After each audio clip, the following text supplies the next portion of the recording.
Hello everyone, this is Anuja और आज का टॉपिक है भक्ति आंदोलन। इस वीडियो में हम भक्ति आंदोलन के बारे में, उसके उत्पन्न होने के कारणों के बारे में और भक्ति आंदोलन के जो विभिन्न आचार्य और संत हुए उनके बारे में अध्ययन करेंगे। सबसे पहले भक्ति आंदोलन की अगर बात करें तो जो हमारा हिंदू दर्शन है उसके अंदर जीवन का अंतिम लक्ष्य मोक्ष को बताया गया है और मोक्ष की प्राप्ति के लिए श्रीमद् भागवत गीता में 3 मार्ग बताए गए हैं: ज्ञान मार्ग, कर्म मार्ग और भक्ति मार्ग। ज्ञान, कर्म और योग मार्ग। इनके अलावा भक्ति मार्ग जो है वो सर्वोपरि बताया गया है। भक्ति मार्ग, क्योंकि ज्ञान मार्ग और कर्म मार्ग जो हैं वो सामान्य जनता के लिए बहुत उनको अपनाना बहुत इजी नहीं है, बहुत संभव नहीं है। इसीलिए भक्ति का जो मार्ग है वो साधारण जनता के द्वारा उसको प्रमुखता प्रदान की गई। इसके अलावा जो धार्मिक विचारक और सुधारक हैं उन्होंने भारत के सामाजिक और धार्मिक जीवन में सुधार लाने के उद्देश्य से भक्ति को साधन बना करके एक आंदोलन प्रारंभ किया जो भक्ति आंदोलन के नाम से प्रारंभ हुआ। इस तरीके से ये कहा जा सकता है कि भक्ति की जो परंपरा है वो एक लंबे समय से भारत में चली आ रही है और भक्ति आंदोलन को पूरी तरीके से इस्लाम के प्रतिक्रिया स्वरूप उत्पन्न हुआ नहीं माना जा सकता। सबसे पहले भक्ति आंदोलन के उदय के कुछ कारणों का अध्ययन करेंगे। तो सबसे पहला कारण है ब्राह्मण धर्म के जटिलता और उससे संबंधित विभिन्न कर्मकांड। हिंदू धर्म जो है उसका स्वरूप इस समय बहुत अधिक जटिल हो गया था। उसके अंदर उपवास, कर्मकांड और आडंबर जो हैं वो लगातार बढ़ते जा रहे थे और साधारण जनता के लिए इन जटिल कर्मकांडों की अनुपालना करना मुश्किल काम था। इसीलिए विभिन्न जो सुधारक थे उन्होंने भक्ति आंदोलन के उदय का मार्ग प्रशस्त किया। दूसरा कारण कह सकते हैं मुस्लिम आक्रमणकारियों के अत्याचार। जब भारत में इस्लाम का आगमन हुआ और उसके पश्चात जब तुर्कों ने यहाँ भारत में शासन स्थापित किया, उसके बाद में जो हिंदू धर्मावलंबी थे उन पर मुस्लिम जो शासक थे उनके द्वारा अत्याचार किए गए। उन्हें जबरन मुस्लिम इस्लाम धर्म जो है वो स्वीकार करने के लिए बाध्य किया गया। ऐसे में जो हिंदू धर्म के जो अनुयायी थे या हिंदू लोग थे वो भक्ति की ओर उन्मुख हुए। उन्होंने भक्ति आंदोलन या भक्ति में जो है अपना आश्रय ढूंढने का प्रयास किया। तीसरा, हिंदू समाज की जटिल जाति व्यवस्था। हिंदू समाज में जाति व्यवस्था में शूद्रों के साथ बहुत ही अनुचित व्यवहार किया जाता रहा है, भेदभावपूर्ण व्यवहार किया जाता रहा है। न तो उन्हें मंदिरों में प्रवेश की अनुमति थी और न ही वेदों के पठन की अनुमति थी। एक तरीके से जो उच्च वर्ग था वो उसे घृणा के भाव से देखा करते थे। दूसरी ओर जो मुस्लिम आक्रमणकारी थे उनके द्वारा भी उनका शोषण किया जा रहा था। हिंदू धर्म में मोक्ष का मार्ग भी शूद्रों के लिए नहीं खोला गया था। तो इसीलिए जो भक्ति आंदोलन के प्रवर्तक हैं अपनी उदारता के कारण ऐसा माना जाता है कि उन्होंने मोक्ष का द्वार सभी के लिए खोलकर निम्न जाति के लोगों को इस ओर आकर्षित किया। इसके अतिरिक्त हिंदू मंदिरों और मूर्तियों का विनाश किया जा रहा था। मुस्लिम आक्रांता जो थे उनके द्वारा मंदिरों और मूर्तियों को नष्ट करने का कार्य किया जा रहा था। अतः ईश्वर भक्ति के हिंदू जो हैं उन्होंने इष्ट देवता की मूर्तियों के अभाव में भक्ति के मार्ग को अपना लिया, ऐसा भी बहुत से विद्वानों का मानना है।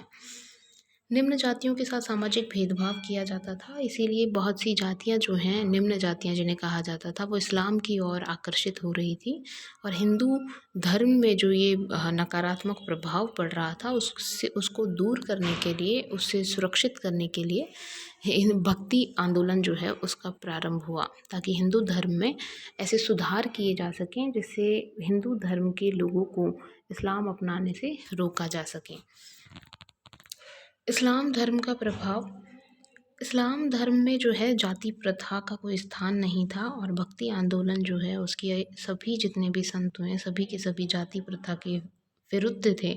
इसीलिए डॉक्टर ताराचंद, डॉक्टर कुरैशी और के निज़ामी इत्यादि का मानना है कि भक्ति मार्ग का उदय इस्लाम के संपर्क के कारण हुआ, क्योंकि भक्ति आंदोलन के अधिकांश संतों ने सामाजिक समानता और ईश्वर की एकता यानी एकेश्वरवाद के मार्ग को स्वीकार किया और इस्लाम में जो है एकेश्वरवाद को प्रमुखता दी जाती है। तो ये कुछ ऐसे सिद्धांत हैं जो इस्लाम में व्याप्त हैं और जिन्हें भक्ति आंदोलन के संतों के द्वारा अपनाया गया, इसीलिए इस मत को प्रमुखता दी जाती है।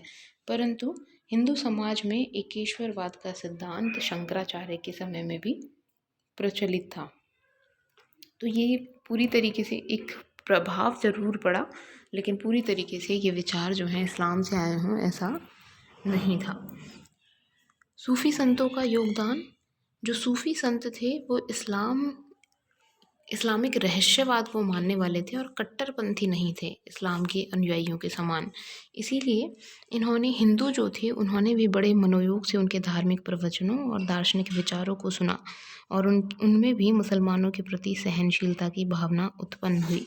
साथ ही जो धर्म में हिंदू धर्म में व्याप्त विभिन्न आडंबर और बुराइयां थी उनको दूर करने का भी उनके अंदर जो है उन्होंने प्रयास किया उनको दूर करने का भी।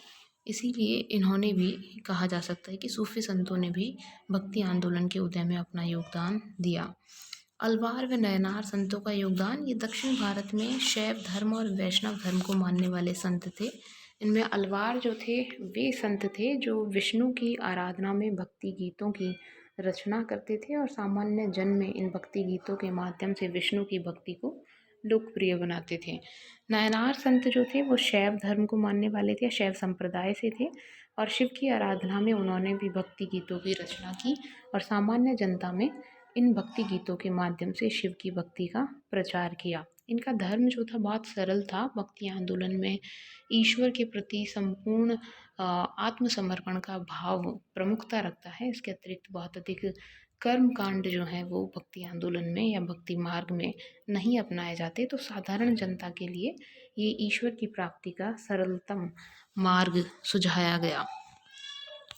तो इन अलवार और नयनार संतों ने जो दक्षिण भारत में हुए, इन्होंने भक्ति को लोकप्रिय बनाने में अपनी महत्वपूर्ण भूमिका निभाई।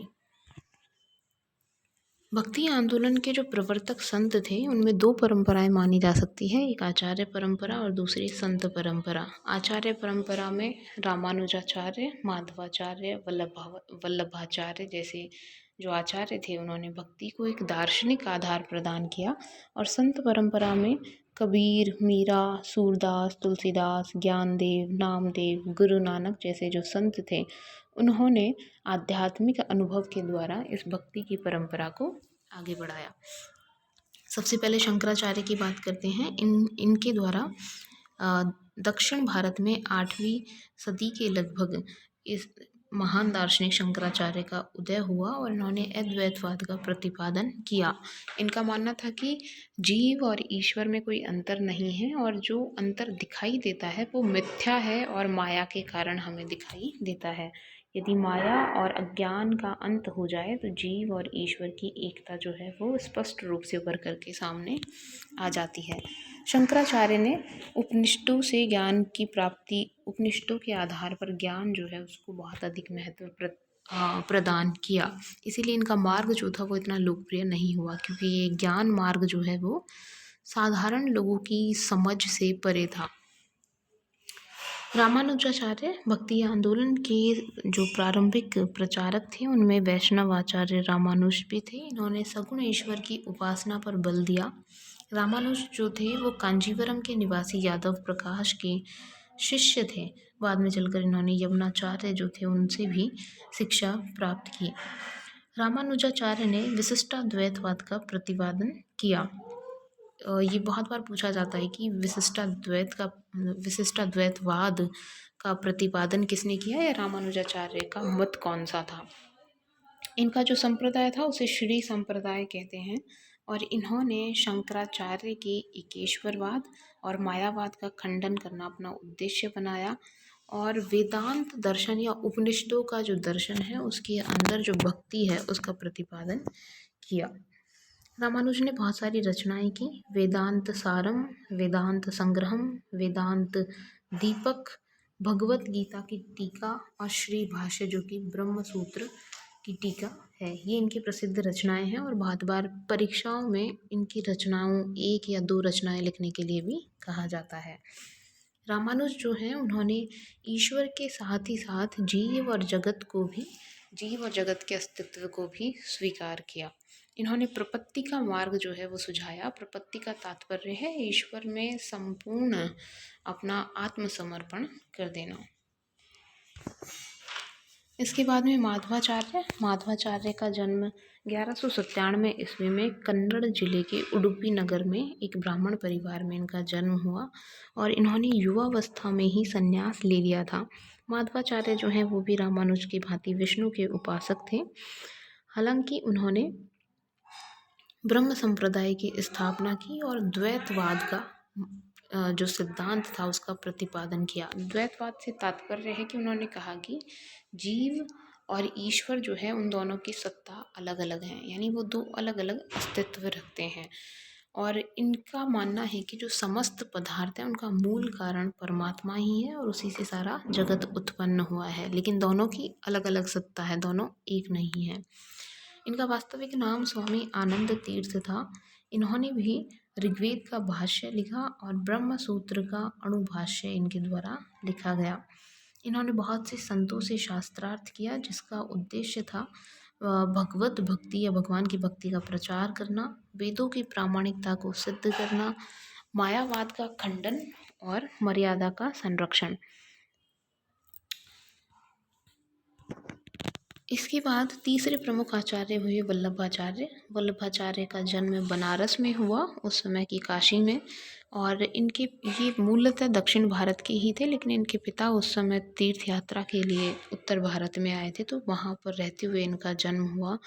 वल्लभाचार्य ने अपनी शिक्षा भी वहीं पूरी की और उसके बाद ये तेलंगाना लौट आए जहाँ के रहने वाले थे।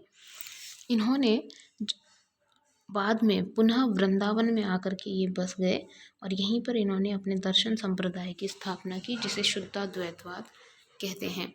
इन्होंने ब्रह्म और जगत में कोई अंतर नहीं माना। इनके अनुसार आत्मा और जड़ जगत ब्रह्म का ही स्वरूप है। जब ब्रह्मा ज्ञान और क्रिया के गुणों से विभूषित होता है तो वही कृष्ण के रूप में पूजा जाता है, यानी इन्होंने ब्रह्म को कृष्ण के रूप में पूजा। इनके इष्ट देव कृष्ण थे। यही कृष्ण जो है वो सृष्टि के निर्माता हैं। विभिन्न वर्ग के जो प्राणी हैं, जो कृष्ण हैं वो सच्चिदानंद हैं, और अगर विभिन्न प्राणियों में से आनंद को हटा दिया जाता है तो वह जड़ पदार्थ बन जाता है। जगत का जो भ्रम प्रतीत होता है उसका कारण इन्होंने अविद्या को बताया और अविद्या से मुक्ति का मार्ग इन्होंने भक्ति को बताया है, यानी भक्ति मार्ग को अपना करके ईश्वर की या कृष्ण की प्राप्ति की जा सकती है। इन्होंने पुष्टि मार्ग दिया और जिसका पुष्टि मार्ग का अर्थ है भगवान की कृपा, यानी अनन्य भक्ति या भगवान की कृपा प्राप्त करने से मोक्ष की प्राप्ति हो सकती है। चैतन्य महाप्रभु ये भी भक्ति काल के एक प्रमुख प्रचारक और प्रमुख कवियों में से एक थे। इनका जन्म बंगाल के नदिया नामक स्थान पर हुआ। इनका जो प्रारंभिक नाम था वो विश्वंभर था और बचपन में ही ये जो है तर्क और व्याकरण के ज्ञान के लिए बहुत अधिक विख्यात थे। ऐसा कहा जाता है कि इन्होंने 1507 ईस्वी में ईश्वरपुरी से प्रभावित होकर के भागवत पुराण में जो भक्ति के बारे में कहा गया है उसको काफ़ी गंभीरता से ग्रहण किया। इसके बाद इन्होंने 1509 में केशव भारती से दीक्षा ली, संन्यास की, और इसी के बाद इन्हें चैतन्य के नाम से जाना जाने लगा। चैतन्य संकीर्तन के लिए बहुत अधिक प्रसिद्ध हैं। इनके संप्रदाय में संकीर्तन यानी भजन कीर्तन को और संगीत को बहुत अधिक महत्व दिया जाता है।